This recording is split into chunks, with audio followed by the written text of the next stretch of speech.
Near Padua, among the orchards and farmhouses, lived a noble country gentleman. On his fine estate the simple folk toiled, producing vegetables, fruits, and wines for master and market. His only son, named Evandro, was a handsome youth with curly brown locks and a radiant smile. He had a kind heart and an observant eye. He was, however, capricious, and at times even fantastic, with so many strange ways and wild tricks. His head was like a hive, buzzing with the most eccentric and gigantic bees. His father was a tolerant man and showed remarkable patience as the townfolk and country folk alike repeated their tales and complaints, and he prayed that his son would grow out of his strange ways. Evandro did not, but he did grow more handsome in his looks and more refined in his manners. And one sad summer his tolerant and noble father died, not from any of Evandro's caprices or inventions, but quietly and from natural causes. Evandro was not quite old enough to be the master of the estate, so after the funeral it was decided by those looking after him that he should go to Venice, and there live under the care of an uncle. Now this uncle was of all men in the Republic the most unlike Evandro, and least likely to understand him in any way, like oil and water. And yet how fortunate to live in Venice, the crossroads of the world, where all ideas come together and are born anew, endless delights for the eye and feasts for the imagination. On his arrival he was thoroughly charmed by all that he saw, the costumes, arcades full of shops, and exotic animals everywhere. Strange tongues came from ships of many shapes and colors. He made his way through the maze of streets and bridges, got lost several times, and finally found his uncle's dwelling. He clapped at the door as was the custom and introduced himself. The uncle eyed him up and down, showed him his quarters, and left him quite alone. There are many people who are stupid as asses and dull as the edge of a table, and who think they are wise because they do not draw any attention to themselves, and who also firmly believe that anything they do not understand is folly. Such a one was this uncle, who was a prosperous tailor. His name was Aldolfo, and he had a son who was very much like him. And so he hated Evandro and all his ways, and he hated him all the more because Evandro was more agreeable, far better looking, and much better educated than his own son. He did not see that Evandro was clever and skillful, and the uncle really believed him to be a fool and a total good-for-nothing. So he always spoke of his nephew with pitying contempt. One day it came into the head of Uncle Aldolfo to do something out of pure spite to make his nephew appear thoroughly ridiculous. Evandro needed some new clothes, and the uncle, assuming his nephew was unaware of the current fashions, rummaged through an old trunk, found a suit, and gave it to Evandro. It was of good quality and made of rich material, but of such antique and eccentric style that it seemed to him that anyone wearing it would be laughed at and ridiculed as a buffoon. But Evandro, who had quickly learned all the mysteries of tailoring by watching his uncle, and who by this time had developed a marvelously artistic taste, at once saw his way to something successful. With a little alteration here and some cutting there, the suit turned out to be both beautiful and original. So later that evening he went in this suit to a masked ball, where everyone was amazed at such fine dazzling clothes, and they all tried to guess who he was. Before that evening hardly anyone knew him. Now he was an instant celebrity, and when asked where he got them, he replied that they were a gift from his uncle, to whom he gave the full credit, saying nothing of his own work in the matter. The next day, to the amazement of the uncle, at least 20 young gentlemen came into the shop, and they all wanted new suits, just like his nephews. Being blinded by his conceit and ignorance, the uncle rationalized to himself, "One fool encourages another." For love of money he sewed as they desired, laughing at the new patterns. Never did he once perceive that the joke he played on Evandro had indeed come back upon himself, though he prospered well as a result.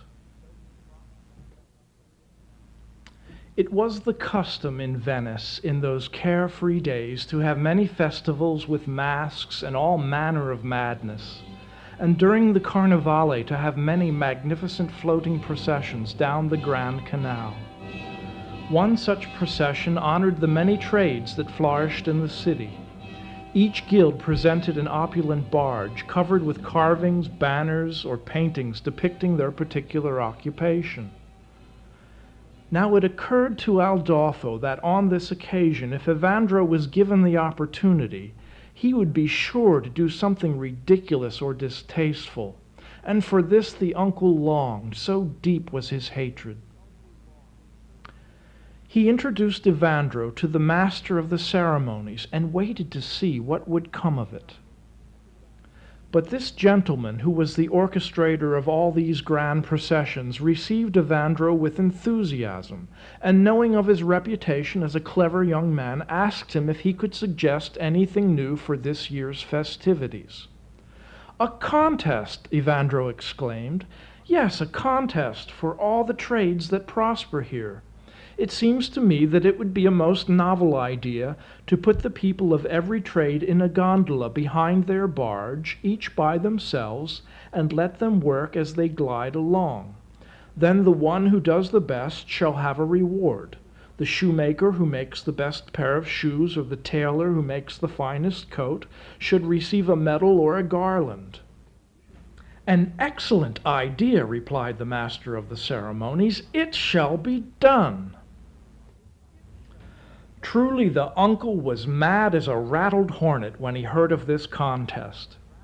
It was not to his taste to be paraded about in a gondola covered with wreaths and banners, looking like a buffoon, and in public. But on the other hand, he could not endure the thought that a rival should win the prize and be proclaimed king of the tailors over him.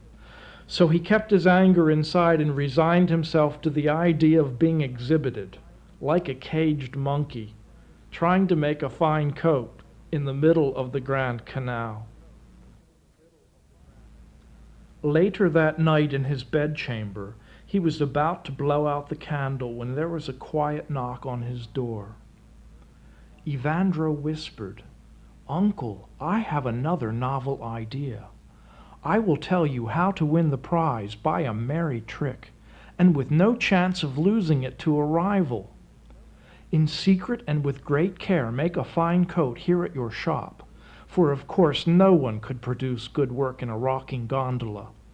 Then while in the grand procession, cut out and stitch another like it, pretending to take great care. But then quickly, when no one is looking, substitute the better one from home for it. Everyone will be in awe of such fine work. Then when you receive the prize, as you certainly must, produce the inferior coat made in the gondola, and tell the truth. It will be regarded by all as a merry trick and a good carnival jest, and you will probably keep the reward after all." The uncle thought of all the new business that would follow this uncomfortable attention. Then he blew out the candle and went to sleep with a smile, thinking of all the gold that might fill his pockets.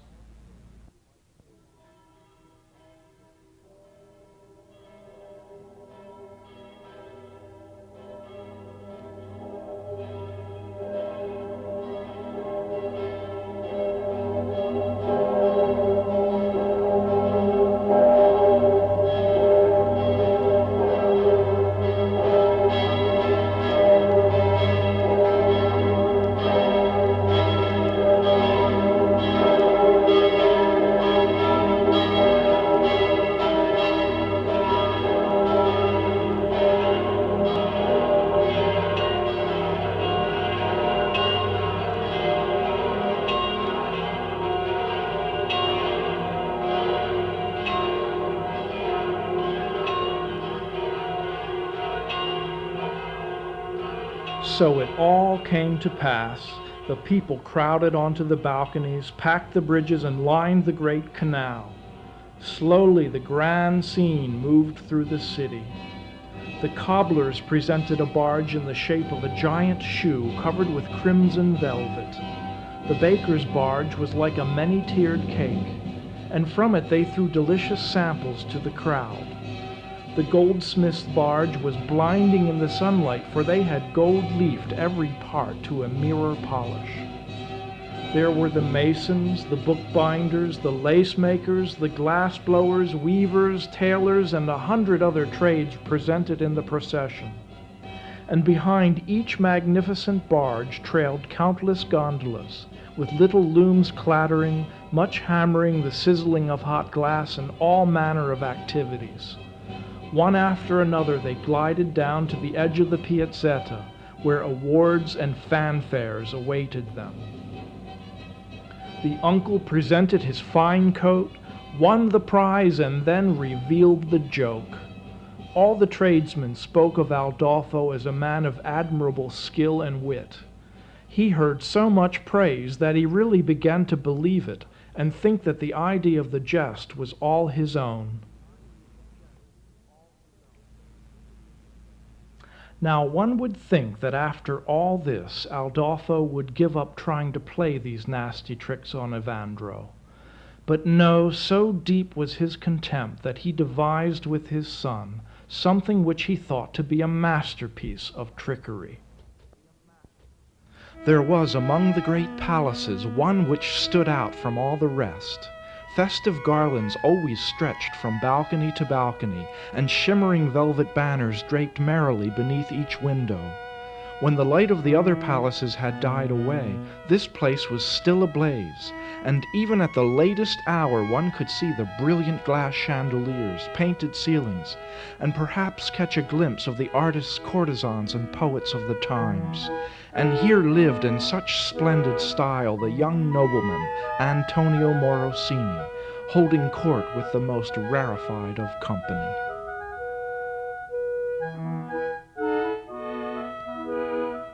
Every evening he hosted a banquet and invited all of his illustrious friends. Although Evandro was neither poor nor lowly, there was little likelihood that he would ever make the acquaintance of such society. So then the uncle and his son between them wrote a letter, purporting to be from the Palazzo Morosini, full of welcoming enthusiasm, inviting him to a banquet, and that very evening. But the pair forgot one thing, which was that in such work as this Evandro had no equal. He had written far too many letters like this himself, and he saw at a glance the intended deceit. So he only roared with laughter and showed it to some of his companions. Now among these was a young nobleman who, like all people of intelligence, had a very high opinion of Evandro. And it occurred to him that it would be an admirable jest to turn the tables against the ones who were trying to trick Evandro. So he called on Antonio Morosini and told him the whole story, and gave such a favorable account of the good looks, wit, and honor of Evandro that he replied, "Truly, if your friend is half as pleasant as you describe, it is a great pity that he has not been among my friends long before. So bring him here tonight to the banquet." So Evandro was informed that indeed he would be a guest, and that very evening at the Palazzo Morosini. He went home and showed the false letter to his uncle, pretending even greater joy than he felt. Then he went to his room to prepare himself. The tailor and his son rejoiced. "He will be hurled out of the palace with scoffs and kicks and be lashed away like a dog." So they aided him in his preparation and admired him, telling him that he would be greatly honored. And loud was their laughter after he left. Evandro entered the gleaming palace, where the evening was all wine, music, dancing, games, and all manner of unbridled liberty. He found himself among birds of a like feather, who knew him at a glance, and Antonio Morosini took such a liking to him that he was invited to live at the palace, for Evandro had never looked better nor said so many brilliant things as he did on this evening. The next morning the uncle and his son awakened early and waited to hear the results of their cruel plan. But Evandro, who was just returning home, greeted them with his great smile and indulged them in his good fortune.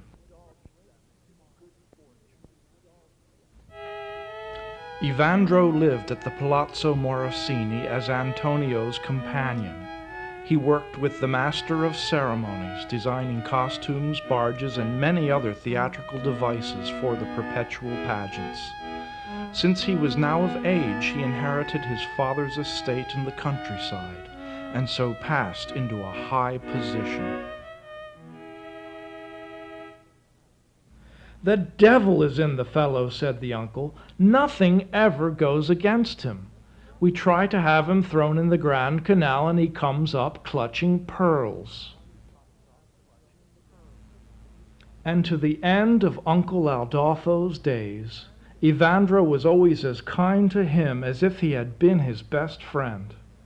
As indeed he had been, but without meaning it.